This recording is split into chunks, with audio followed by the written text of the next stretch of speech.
Bismillah, Assalamualaikum warahmatullahi wabarakatuh. Kabajamtoota daawwattoota keenyaa hundi keessanuu har'a jechuudha akkatiin profaayila markaza yookaan immoo profaayila imoo itti hojjetan baakgiraawundi isaallee bakka irraa fidan nutti agarsiisu jechaa turtan isinitti agarsiisuuf dhufee jira. Irra hedduun keessan immoo viidiyoo kana ilaaltanii madhiisuu jirtanii sabiskiraayibii tuquutti jirtanii sabiskiraayib godhaa akka bulookisa bira gahuuf immoo sheer godhaa isiniin jedha.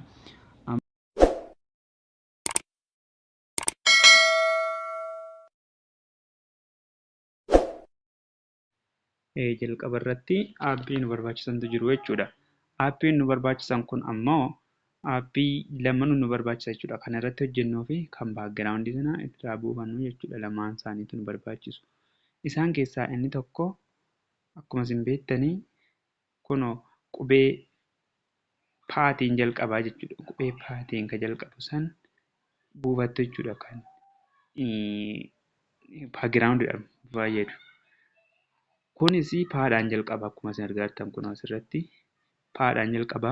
Kuni aappii ittiin hojjechuudhaaf nu gargaara. Aappii ittiin hojjechuuf nu gargaarudha jechuudha. Kun akkasittiin asirratti finnee ittiin hojjechuuf nu gargaara.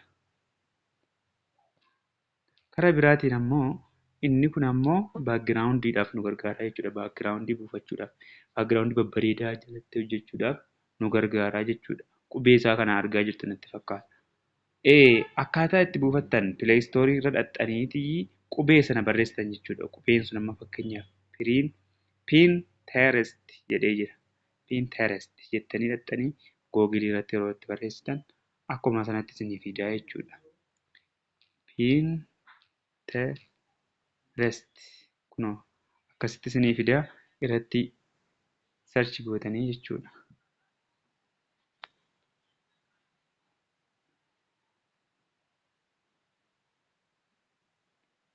Kana booda isinii fidaa jechuudha. Irraa buufattanii fakkeenyaaf yoo isinitti agarsiisa jechuudha. Yeroo baay'ee irraa buufadhee jira. Kun ammoo fakkeenyaaf kana yoo ilaaltan yoo argitan baakgiraawundii babbareedaa jechuudha. Kan ifaa itti ibsee waan hundayyuu hojjetee irra galchuun nu gargaarutti kana buufanna. Isa booda akkanatti erga akkas gootanii booda madirak jettanii dhaxxanii itti barreessitan asuma irratti jechuudha. Dhaqee isinitti agarsiisa. Aappiin suni kiyya waayifaan sirrii dalaguutti hin jiru. Aappii sanarratti dhaqee akka aappii sanarratti barreessan sitti agarsiisu. Aappii kanarra akkanas seennaa jechuudha. Aappii kanarra yeroo seennutti sarchii bakka jedhu kana tuqna. Sarchii bakka jedhu kana tuqneeti madirak jennee itti barreessina. Madirakii kana arabiffaan itti barreessina. Afaan ingiliffaatiin illee itti barreeffattan ni ta'a jechuudha. Madirak jettanii madirak jennee itti barreessina.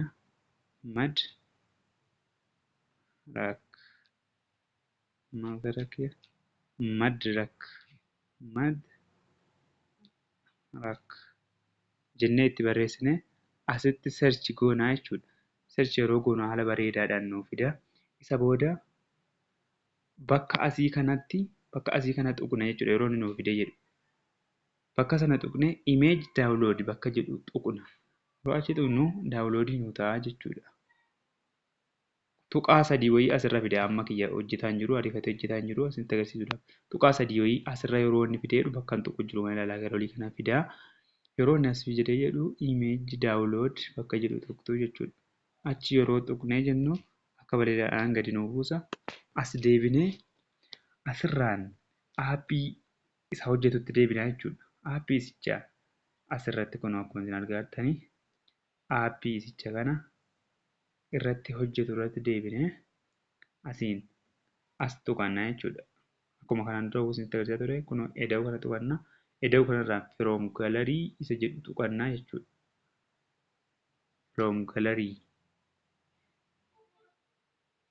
Firoom galarii isa jedhu tuqannaa footoo amma buufataa turre nuuf fidaa jechuudha. Yeroo akkasitti tuqnu kun footoo amma buufatne nuuf fidaa jechuudha. Footoo nuti buufanne kunoo akkanattiin haala bareedaadhaan nuuf fidee jira. Footoo nuti buufanne kunoo amma fakkeenyaaf asirratti haa tuqu. Kunoo akka bareedaatti nuuf fidee jira. Asirratti haa tuqnu. Asirra yeroo tuqee jedhu raayitii godhadhaa jechuudha kunoo.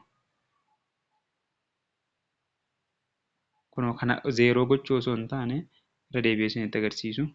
Zeeroo hin goonu asirratti. Zeeroo goonennaan hin ta'u jechuudha bareedu achirratti. Irra deebi'ee isinitti agarsiisa. Kunoo zeeroo osoo hin goone asumarratti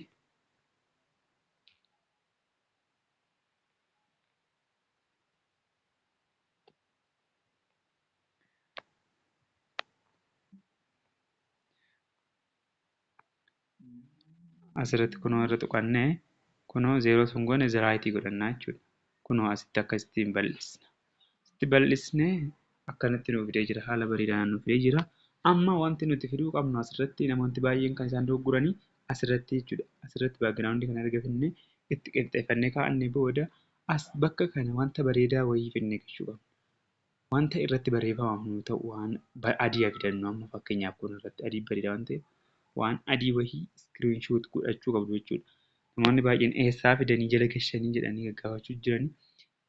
Asumarraa wanta adii wayii footoo kaafattaa yookiin immoo iskiriinshootii godhattaa jechuudha. Iskiriinshootii erga godhattee booda asirraan dhuftee itti deeffatta. Iskiriinshootii keessa amma fakkeenyaaf iskiriinshootii keessaa dhaqanii iskiriinshootii keessa yeroo dhaqu wanta adiin daawuloodii godhadhee jiru jira jechuudha. Wanta adiin daawuloodii godhadhee jiru jira. Kun akkasitti zeeroo irra godhadhaa jechuudha. Kana zeeroo irra godhadhee raayitiitti godha. Kun haala bareedaan nu fidee jira. Raayitiitti godhadhee jechuudha. Kun haala bareedaan nu taa'ee jira. Ammas kan asirra keeyannee ammoo irratti tolfannutu jira. Kan asirra keeyannu wanta bareedaa wayii wanta maqaa markasaa sanallee bareechuu wanta jechuudha. Maqaa markasaa sana asirratti barreessinaa jechuudha. Wanta asirra keenye irratti barreessinu ammoo ni finna asirra keenyu jechuudha. Firoom gaarii hima tuqan ammas.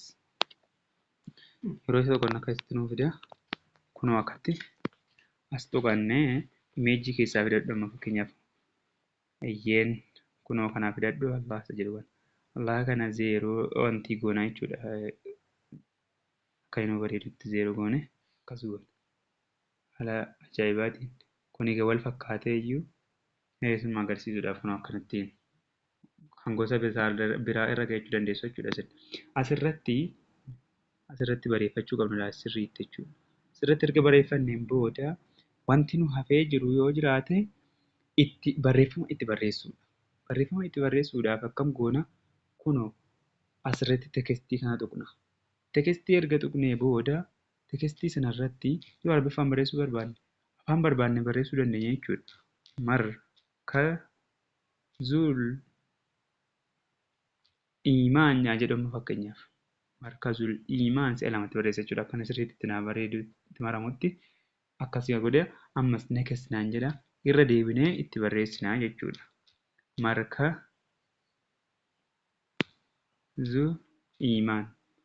Markazul iimaan jedhee itti barreessaa jechuudha.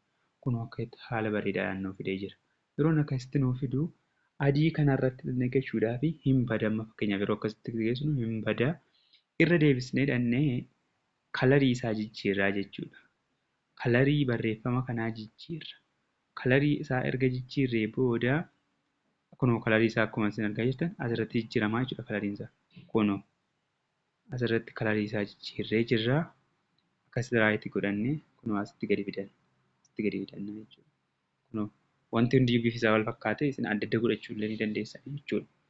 Akkasitti erga goonee booda itti marsina. Itti marsuudhaaf ammoo kunoo asaa tuqannee akkasitti goonaa jechuudha. Kun argaa jirtan kunoo itti maramee jira jechuudha. Akka ajaa'ibaatti itti maramee jira. Asiillee itti ol gargashitanii barreessuu ni dandeessanii. Xiqqeessitanii illee itti maruu ni dandeessanii jechuudha. Xiqqeessuu illee ni dandeessanii. Bakka xiqqeessuu sana irratti kunoo yoo inni jallate jechuudha. Akkas gootanii itti sirreessitanii akka itti sirreessan jechuudha. Kana jalaa bal'isuudhaaf ammoo akkasitti gootan. Isuma jala isaa qabannee itti bal'ifna jechuudha. Kunoo akkasittiin itti bal'isuu dandeenya. Haaraa kan biraallee asii walitti garagalchinee babbareechinee barreessuu ni dandeenya jechuudha. Ayyeen asirratti ammas kunoo kana finnee as kaa'achuuf as kaa'achuudhaaf koppii tuqna. Koppii bakka jedhu kana tuqneeti koppii tuqannee kunoo asirratti Allah isa jedhu kana tuqnaa jechuudha. Allah isa jedhu kana kunoo profaayila kana tuqna. Kana jeequ jira dhiifama. Kunoo kana tuqnee erga isa tuqannee booda kana barreeffama kanarraa akkas goonee irraa tuqannu koppii godhanna. Koppii goona. Akkasitti erga koppii godhannee kunoo akkanatti nuu fidaa koppii godhannee jirra jechuudha. Koppii xiqqeessinee as keennaa. Koppii ammas asumarraan koppii godhanna. Itti baay'isnee kunoo akkasittiin biraa kaa'achuu dandeenya jechuudha. Baakgiraawundiin kunillee yoo wanti ta'uu baate baakgiraawundii biraa kun aappii sana buufattan taanaan aappiin suni sirriitti wanta adda addaa isinii fiduu danda'a jechuudha. Akkasitti kunoo barreeffama keenya illee itti gaddeeffannaa. Barreeffama keenya erga itti gaddeeffannee booda seefii godhachuu dandeenya jechuudha. Seefiin kunoo akkuma isin argaa jirtan bakka kana tuqna. Bakka kana jechuudha. Save as image bakka jedhu kana tuqna. Akkasitti yeroo nu fidee jedhu save to gallery bakka jedhu kana tuqnee seefii akka ajaa'ibaatti nu hojjetee jira jechuudha.